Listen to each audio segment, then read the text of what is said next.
Hi friends, இந்த ராஜாக்கான போட்டியில யானையை தாங்க நடுவரா நம்ம வனதேவதை அறிவிச்சிருக்காங்க. இந்த போட்டியில யாருக்கெல்லாம் கலந்துக்க விருப்பமோ அவங்கெல்லாம் யானை கிட்ட பேரை சொல்லலாம். இதுக்கு முதலாவதா நம்ம புலி அவங்க பேரை சொன்னாங்க.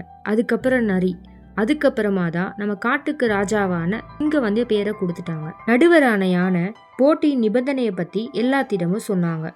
இத சொன்ன உடனே புலி ஆவேசமா கிளம்பிட்டாங்க. சிங்கமும் நரியும் இந்த போட்டிக்கு அடுத்த கட்டமா தயாரா இருந்தாங்க.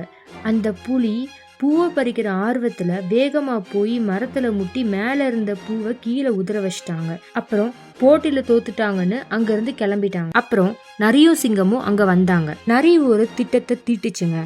ராஜாவோட இறக்க குணத்தை தெரிஞ்சு நரி அங்க ஒரு ஏரியில குதிரை ஒண்ணு சிக்கி இருக்கத ராஜா கிட்ட சொல்லி அதை திசை திருப்பிடுச்சுங்க. குதிரையோட சத்தத்தை கேட்ட சிங்கம் அதை காப்பாத்துறதுக்காக அங்க இருந்து கிளம்பிருச்சு. மீதி கதையை நாளைக்கு பார்க்கலாம் ஃப்ரெண்ட்ஸ். பாய்.